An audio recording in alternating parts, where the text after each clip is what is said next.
অযোধ্যার রাম মন্দিরে অনুদান বিতর্কে ইতিমধ্যেই প্রাথমিক রিপোর্ট পেশ করেছে সিট। জানা গিয়েছে সেখানে মূল অভিযুক্ত বা মাস্টারমাইন্ড হিসাবে চিহ্নিত করা হয়েছে অবিনাশ শুক্লাকে। তদন্তকারী সূত্রে খবর, মন্দিরের গর্ভগৃহে বা দানপত্রে জমা পড়া টাকা গোনার দায়িত্বে থাকা এই অবিনাশকে কেন্দ্র করেই চলত গোটা চক্রটি। 40 দিনে প্রায় 70 বার নিখুঁত পরিকল্পনা করে দান করা টাকা ও গয়না সরিয়েছে সে। 3 সদস্যের এই বিশেষ তদন্তকারী দল সম্প্রতি একটি 9 পাতার অন্তর্বর্তীকালীন রিপোর্ট জমা দিয়েছে। গত 23শে জুন উত্তরপ্রদেশের অতিরিক্ত মুখ্য সচিব সঞ্জয় প্রসাদের কাছে ওই রিপোর্ট পাঠানো হয়েছিল। সোমবার শ্রী রাম জন্মভূমি তীর্থক্ষেত্রের ট্রাস্টের একটি গুরুত্বপূর্ণ বৈঠকে ওই রিপোর্টের প্রতিটি তথ্য নিয়ে বিস্তারিত আলোচনা হয়।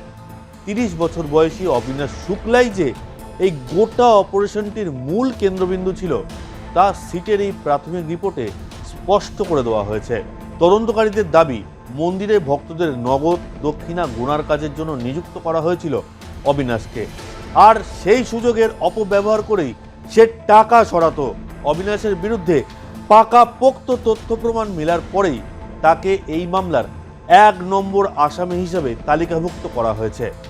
অবিনাশের সূত্র ধরেই তদন্তকারীরা এই চক্রে জড়িত আরও 5 জনের হদিশ পেয়েছেন এবং মন্দিরের টাকা গোনার ঘরের ভেতরে ঠিক কিভাবে এই বিপুল পরিমাণ টাকা চুরি করা হতো তার পুরো ছক ঘুরে ফেলেছেন।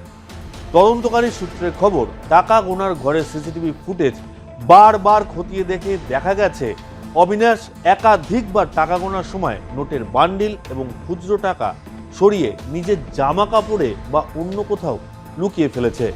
এই ফুটেজকে হাতিয়ার করেই পুলিশ চুরির টাকার গতিবিধি ট্র্যাক করেছে এবং বাকি অভিযুক্তদের ভূমিকা স্পষ্ট করেছে। ফুটেজে আরও দেখা গেছে যে অবিনাশকে এই চুরির টাকা লুকোতে এবং ঘর থেকে বাইরে পাচার করতে সরাসরি সাহায্য করত অনুকূল মিশ্র, লবকুশ মিশ্র এবং করুণেশ পাণ্ডে। অন্যদিকে মনীষ কুমার যাদব নামে আর এক অভিযুক্ত টাকা গোনার ঘরের ভেতর থেকে গোটা বিষয়টিতে অবিনাশের সঙ্গে কোঅর্ডিনেশন বজায় রাখত। এর বাইরে মন্দির ট্রাস্টের প্রতিনিধিদের দেওয়া একটি আলাদা সিসিটিভি ফুটেজে রাম শঙ্কর মিশ্র নামের এক ব্যক্তিকে ক্যাশ বা নোটের বান্ডিল ছড়াতে এবং লুকোতে দেখা গেছে। এখনো পর্যন্ত যে সমস্ত তথ্য প্রমাণ সামনে এসেছে তার ভিত্তিতে সিট নিশ্চিত যে এই 6 অভিযুক্তরই প্রাথমিক অপরাধ প্রমাণিত হয়েছে। তবে তদন্তের জাল শুধু সিসিটিভি ফুটেজেই আটকে ছিল না। অযোধ্যা পুলিশ এই চক্রের সন্ধানে দফায় দফায় তল্লাশি চালায়। অবিনাশ শুক্লার হেফাজত থেকে পুলিশ নগদ 20,39,000 টাকা, 1,121 মার্কিন ডলার, বিপুল পরিমাণে সোনা ও রূপোর গয়না, অন্যান্য মূল্যবান সামগ্রী এবং একটি দামি এসইউভি গাড়ি উদ্ধার করেছে। এই মামলায় ধৃতদের মধ্যে অবিনাশের কাছ থেকেই সবচেয়ে বেশি পরিমাণ সম্পদ উদ্ধার হয়েছে বলে রিপোর্টে উল্লেখ করা হয়েছে। এদিকে শ্রীরাম জন্মভূমি তীর্থক্ষেত্রের কমিটির সদ্য প্রাক্তন সাধারণ সম্পাদক চম্পত রায়কে গ্রেফতারের দাবি তুলল কংগ্রেসের অভিযোগ, অতীতে অযোধ্যা জমি কেলেঙ্কারির সময়ই জানা গিয়েছিল চম্পত নিজেই মন্দিরের চাবি তার ঘনিষ্ঠ তথা চুরিতে ধৃত রমাশঙ্কর যাদব ওরফে টিন্নুর হাতে তুলে দিতেন। সেই সময় যদি চম্পতকে মন্দিরের দায়িত্ব থেকে সরিয়ে দেওয়া হতো তাহলে এত বড় মাপের চুরি হতো না। কংগ্রেস নেতা শক্তিসিং গোহিল বলেন, 2023 থেকে 2025 সালের অডিটের সম্পত্তির হিসাবে গড়মিলের উল্লেখ রয়েছে। তদন্তে 40 দিনের সিসিটিভি ফুটেজ পাওয়া গিয়েছে। সেখানে অভিযুক্তদের 70 বার প্রণামী আত্মসাৎ করতে দেখা গিয়েছে। सो फर्स्ट स्टेप, सही जांच के लिए पूरे ट्रस्ट को बर्खास्त करो, ये हमारी पहली मांग है। हमारी दूसरी मांग है कि ट्रस्ट बर्खास्त होगा, उसके बाद क्या? तो सभी शंकराचार्य जी महाराज, सुप्रीम कोर्ट के रिटायर्ड जज, निर्मोही अखाड़ा के रिप्रेजेंटेटिव और शंकराचार्य जी सब मिलके तय करे, ऐसे साधु संतों में से कुछ लोगों को मिला के एक ट्रस्ट बने, जो ट्रस्ट इस मंदिर का निगहबानी करे, ताकि इसमें कोई चंपट ना रहे, कोई लंपट ना रहे और सही मामले में सही श्रद्धा का केंद्र बने। चंपट राय की तुरंत अरेस्ट होनी चाहिए। अभी भी वो बाहर घूम रहा है, और अगर वो कह रहा है कि चाबी ड्राइवर के पास रहती थी, तब तो और सबूत की जरूरत ही नहीं है। जो काम तुम्हें देखना था, वो चाबी अगर आप तुम्हारे ड्राइवर को देते हो, तब तो तुम सीधा ही हो गया कि तुम अंदर। तो इसकी तुरंत अरेस्ट होनी चाहिए। কি রে, তোর বেশ র্যাশ হয়েছে দেখছি। হ্যাঁ রে, কি করব বলতো, র্যাশগুলো কিছুতেই কমছে না। অনেক কিছু ইউজ করলাম, তবুও কমছে না। আমার মনে হয় তোকে কোনো একজন ভালো ডার্মাটোলজিস্টের কাছে দেখানো উচিত। তুই ঠিক বলেছিস, কিন্তু কোনো ভালো ডার্মাটোলজিস্ট থাকলে একটু সাজেস্ট কর না প্লিজ। এই তোর তো একবার র্যাশ হয়েছিল না, তুই কোথায় দেখিয়েছিলিস? তুই একবার গৌরীদেবী হসপিটালসে দেখাতে পারিস, ওখানে ভালো এক্সপিরিয়েন্স ডার্মাটোলজিস্ট আছে। আমারও সেম প্রবলেম হয়েছিল, এখন ওখানে ট্রিটমেন্ট নিয়ে আমি এখন ঠিক আছি।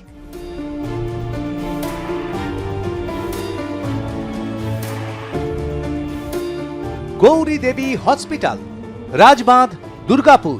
যোগাযোগ 8001003333, 8001113333।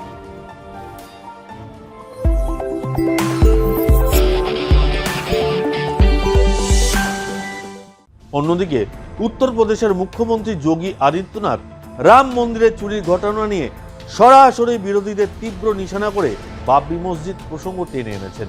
তিনি বলেছেন, বাবরি মসজিদের জমিতে রাম মন্দির তৈরি অনেকের কাছেই চরম বেদনার কারণ। তারা এখনো রাম মন্দিরকে মেনে নিতে পারছেন না। যোগী বিশেষভাবে নিশানা করেছেন রাজ্যের প্রধান বিরোধী দল সমাজবাদী পার্টিকে।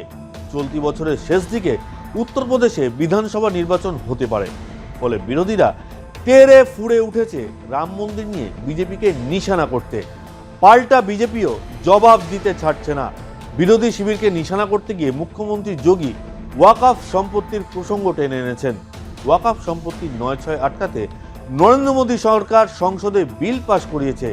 সেই আইনের বিরুদ্ধে সমস্ত বিরোধী দল একজোট হয়ে সংসদে বিরোধিতা করে। যোগীর প্রশ্ন, বিরোধীরা মোটেই সুশাসন চায় না, তারা রাম মন্দিরের অর্থ আত্মসাতের ঘটনায় পথে নেমেছে। অথচ ওয়াকফ সম্পত্তি রক্ষায় কেন্দ্রীয় সরকার আইন করলে তারা পথে নেমে বাধা দেয়। कभी चित्रकूट और प्रदेश के तमाम अन्य भागों में रामायण मेलों का शुभारंभ हुआ था, रामायण मेला। और आज के समाजवादी राम से दूरी बनाते हैं, बाबर को अपना आदर्श मानते हैं, औरंगजेब को अपना आदर्श मानते हैं, राम और कृष्ण को नहीं मानते। भगवान राम के प्रति उनकी आस्था नहीं है, भगवान श्री कृष्ण के प्रति उनकी आस्था नहीं है। सनातन के विरासत का लोग सम्मान नहीं करते हैं। यही अंतर है, और यही कहने के लिए मैं आया था कि जब ये लोग भारत की विरासत का सम्मान नहीं कर सकते, तो भारत के विकास के लिए भी इनके द्वारा कोई प्रयास नहीं हो सकता है। यही तो ये करते रहे। দোষারোপ পাল্টা দোষারোপের মধ্যে রাম ভক্তদের মনে একটাই প্রশ্ন, আদৌ কি প্রকৃত দোষীরা শাস্তি পাবে? এ বিষয়ে প্রিয় দর্শক, আপনাদের কি মতামত তা জানান আমাদের কমেন্ট বক্সে।